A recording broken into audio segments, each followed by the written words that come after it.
आज दुपारी 1:30 वाजण्याच्या सुमारास आपत्ती व्यवस्थापन कक्षाकडे प्राप्त झालेल्या माहितीनुसार ठाण्यातील पाचपाकाडी परिसरातील अल्मेडा रोडवरील आयुष हॉस्पिटलजवळ साईबाबा मंदिरासमोर एका पल्सरच्या दुचाकीला आग लागल्याची घटना घडली।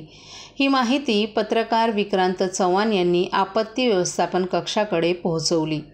बाईकचा नोंदणी क्रमांक MS04HK4832 असा असून तिचे मालक अशोक उतेकर आहेत। या बाईकचे चालक सागर उतेकर हे ठाणे स्टेशन ते सावरकर नगर वागळे स्ट्रीट या मार्गावर प्रवास करत होते। बाईकवर 2 व्यक्ती यावेळी प्रवास करत होत्या। बाईकला आग लागल्याचं समजताच या दोघांनीही बाईक पार्क करून सुरक्षितरित्या ते बाजूला झाले। घटनास्थळी आपत्ती व्यवस्थापन विभागाचे कर्मचारी आणि अग्निशमन दलाचे जवान, एक फायर वाहन आणि एक रेस्क्यू वाहनासह तात्काळ हजर झाले। त्यांच्या मदतीनं आणि प्रयत्नानं ही आग 15 मिनिटातच विझवण्यात आली। सुदैवाने या घटनेत कोणालाही दुखापत झाली नसून सध्या परिस्थिती पूर्णपणे नियंत्रणात असल्याची माहिती आपत्ती व्यवस्थापन कक्षाच्या वतीनं देण्यात आली आहे।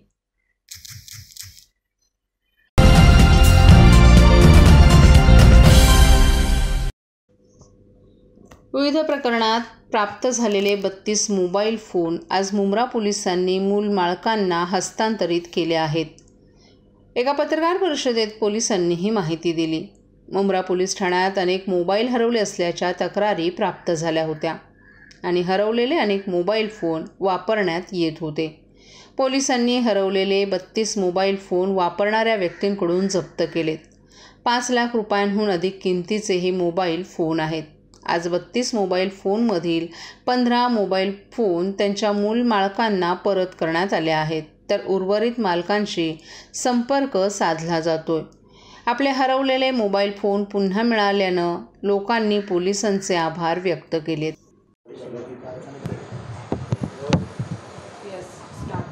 सर, मुंब्रा पुलिस स्टेशन में आज एक पत्रकार परिषद की आयोजित किया है, क्या कहना चाहोगे? गए 5-6 महीने से मुंब्रा पुलिस स्टेशन के हद में से मोबाइल मिसिंग होने का प्रमाण बहुत बढ़ गया था। इसीलिए थाने कमिश्नरेट के सीनियर पुलिस ऑफिसरों ने भी मुंब्रा पुलिस स्टेशन के वरिष्ठ पुलिस निरीक्षक श्री शिंदे साहब को वो मिसिंग मोबाइल के बारे में तपास करने के बारे में सूचना दी थी। मुंब्रा पुलिस स्टेशन के वरिष्ठ PI साहब ने इधर जो डिटेक्शन ऑफिसर है API कोरड़े और उनके स्टाफ को इनके बारे में बताया था। API कोरड़े और उनकी टीम ने तांत्रिक विश्लेषण के आधार पे लगभग 32 मोबाइल्स रिकवर किए हैं, जिसकी बाज़ार मूल्य लगभग 6 लाख के आसपास है। अभी उसमें से 32 लोगों में से 15 लोग इधर आए हैं, उनको ये हस्तांतरित किए जाएंगे। सर, मोबाइल किससे रिकवर किए हैं? मोबाइल तांत्रिक विश्लेषण के आधार पे जो यूज करता होगा उनसे रिकवर किए हैं। सारे मुंब्रा पुलिस स्टेशन में गुना दाखिल हुए थे सर इसके ऑफेंस रजिस्टर नहीं, सिर्फ मिसिंग कंप्लेंट थी। मिसिंग कंप्लेंट के ऊपर से वो तांत्रिक विश्लेषण के आधार पे वो रिकवर किए हैं। मिसिंग वाले सब मोबाइल से, चोरी वाले नहीं? चोरी वाले नहीं, मिसिंग कितने दाखिल थे आपके यहाँ और रिकवर कितने? लगभग 50 मिसिंग दाखिल है। 50 में से लगभग 32 मोबाइल। मिसिंग जितने भी हैं ये कोरडे सर की टीम ने सिर्फ मुंब्रा से या बाहर से भी ये रिकवर किए? कई महाराष्ट्र से भी किए हैं, कई बाहर राज्य से भी किए हैं। Thank you sir.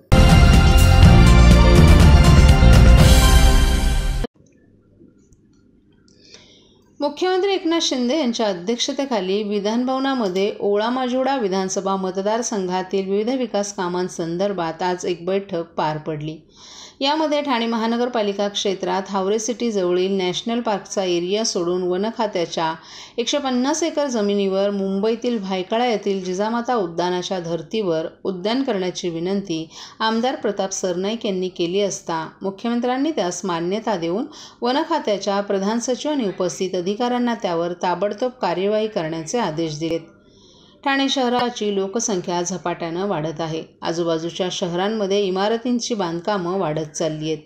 ठाण्यातील नागरिक हिरव्यागार उद्यानाकडे आकर्षित असल्यामुळे अशा प्रकारचे उद्यान निर्मिती केल्यास आजूबाजूच्या महापालिका क्षेत्रातील अबालवृद्धांना या उद्यानाचा फायदा होईल। काही महिन्यांपूर्वी ठाणे महानगरपालिका हद्दीमध्ये कोलशेत भागात नमो उद्यान सुरू करण्यात आलं असून या उद्यानाचा आनंद घेण्यासाठी तरुण तरुणी अबालवृद्ध या ठिकाणी येत असतात. त्याचप्रमाणे हावरे सिटी येथे प्राणी संग्रहालय आणि उद्यान झाल्यास त्याचा आनंद शाळकरी मुलांना आणि अबालवृद्ध तसंच नागरिकांनाही मिळू शकतो.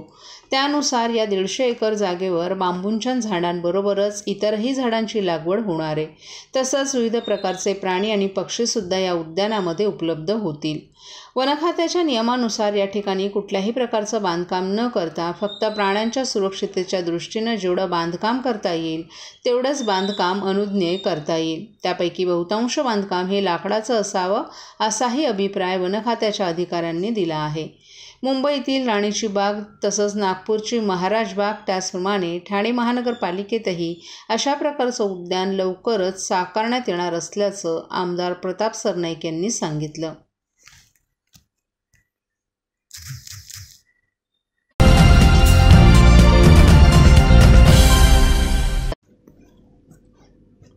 ठाणे महानगरपालिका सेवानिवृत्त कर्मचारी संघटनेच्या वतीनं सेवानिवृत्त कर्मचाऱ्यांनी आज ठाणे महानगरपालिका मुख्यालयात पेन्शनमध्ये 7वा वेतन आयोग लागू करण्याबाबत संबंधित अधिकाऱ्यांची भेट घेतली. ठाणे महानगरपालिकेच्या सर्व सेवानिवृत्त कर्मचाऱ्यांना डिसेंबर 2022 मध्ये पेड इन जानेवारी 2023 पासून 7वा वेतन आयोग लागू करण्यात आला आहे. मात्र अद्याप देखील त्यांना या 7वा वेतन आयोग केला जात नाही. अद्यापही जवळपास 300 ते 400 सेवानिवृत्त कर्मचाऱ्यांना 7व्या वेतन पेन्शनमध्ये जवळपास 16 महिने उलटून गेले तरीही वेतन लागू करण्यात आला नाही. या संदर्भात त्यांनी वारंवार प्रशासनाकडे पाठपुरावा करून देखील त्यांना 7वा वेतन आयोग लागू झाला नाही. तसंच ग्रेड पे देखील लागू करण्यात आली नाही. त्यामुळे संबंधित कर्मचाऱ्यांनी आज ठाणे महानगरपालिका अधिकाऱ्यांची या संदर्भात भेट घेऊन त्यांना निवेदन दिलं.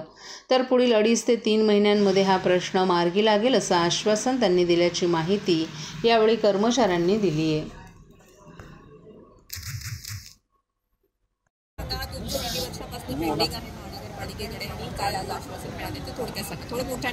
माझं नाव पुष्पा जगन्नाथ पालकर. माझी फाईल पेन्शनची पाटील साहेबांकडे आहे. पण ते आता सध्या इलेक्शनच्या कामाला थोडी सांगितलं की थोडा वेळ लागेल. काहीतरी दुरुस्ती करण्यासाठी माझी फाईल पाठवली आहे. तर आपल्या 29 एप्रिलला इथे फाईल आली आहे. परंतु अजून काही तक्रार आहे की 4 महिन्यामध्ये व्हायला पाहिजे होतं ना माझं काम. मला पेन्शन नाही मिळाली अजून मला. कोणत्या ठिकाणी तुम्ही काम करत होता? शाळा क्रमांक 1 किसन नगर ठाणे. 35 वर्ष काम करतो.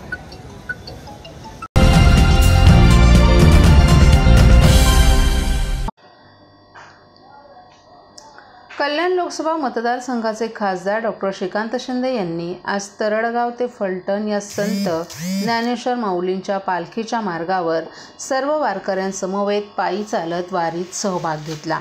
तसंच ज्ञानेश्वर माऊलींच्या पालखीचं त्यांनी मनोभावे दर्शन घेतलं. यावेळी खासदार डॉक्टर श्रीकांत शिंदे यांनी वारकरी संप्रदायाचा भगवा ध्वज खांद्यावर घेऊन टाळ वाजवत सर्व वारकरी बांधवांसमवेत विठुनामाचा जयघोष केला. यावेळी शिवसेनेचे खासदार श्रीरंग बारणे, शिवसेना धर्मवीर आध्यात्मिक सेनेचे अक्षय महाराज भोसले तसंच मोठ्या संख्येनं शिवसैनिकांनी देखील वारीत सहभाग घेतला होता. राज्यभरातून लाखो वारकरी आषाढी एकादशीच्या निमित्तानं शेकडो दिंड्यांच्या माध्यमातून विठू रखुमाईच्या नामाचा जयघोष करत पंढरपूरच्या दिशेनं मार्गक्रमण करीत आहेत. यातील संत तुकोबा माऊलींची, संत ज्ञानेश्वर माऊलींची पालखी मार्गात हजारो वारकरी एकत्र येऊन पांडुरंगाच्या नामाचा जयघोष करत असतात. महाराष्ट्राला लाभलेल्या या वारीच्या परंपरेत अनेक मान्यवर मंडळी देखील आवर्जून सहभागी होत असतात. गेल्या वर्षीप्रमाणे कल्याण लोकसभा मतदारसंघाचे खासदार डॉक्टर श्रीकांत शिंदे यांनी यंदा देखील या वारीत सहभाग घेतला. खासदार डॉक्टर श्रीकांत शिंदे यांनी आज तरडगाव ते फलटण या मार्गावर श्री ज्ञानेश्वर माऊलींच्या पालखीच्या मार्गावर सर्व वारकऱ्यांसमवेत पायी चालत वारीत सहभाग घेतला. तसंच ज्ञानेश्वर माऊलींच्या पालखीचं त्यांनी मनोभावे दर्शन घेतलं. यावेळी खासदार डॉक्टर श्रीकांत शिंदे यांनी वारकरी संप्रदायाचा भगवा ध्वज खांद्यावर घेऊन टाळ वाजवत सर्व वारकरी बांधवांसमवेत विठ्ठलाच्या नामाचा जयघोष केला. यावेळी खासदार डॉक्टर श्रीकांत शिंदे यांनी वारकऱ्यांशी संवाद साधला. मुख्यमंत्री एकनाथ शिंदे यांनी यंदा वारकऱ्यांसाठी अनेक उपाययोजना राबवल्यात. विशेष दिंड्यांना आर्थिक सहाय्य, वारकऱ्यांसाठी आरोग्य विमा, दिंड्यांच्या मार्गांवर ठिकठिकाणी पिण्याच्या पाण्याची सुविधा, मोफत औषधोपचार यांसारख्या उपाययोजना राबवण्यात आल्यात. या सर्व उपाययोजनांमुळे यंदाची वारी ही आनंदाची वारी ठरली असल्याचं मत यावेळी वारकरी बांधवांनी व्यक्त केलं. यावेळी शिवसेनेचे खासदार श्रीरंग बारणे, शिवसेना धर्मवीर आध्यात्मिक सेनेचे अक्षय महाराज भोसले तसंच मोठ्या संख्येनं शिवसैनिकांनी देखील वारीत सहभाग घेतला होता.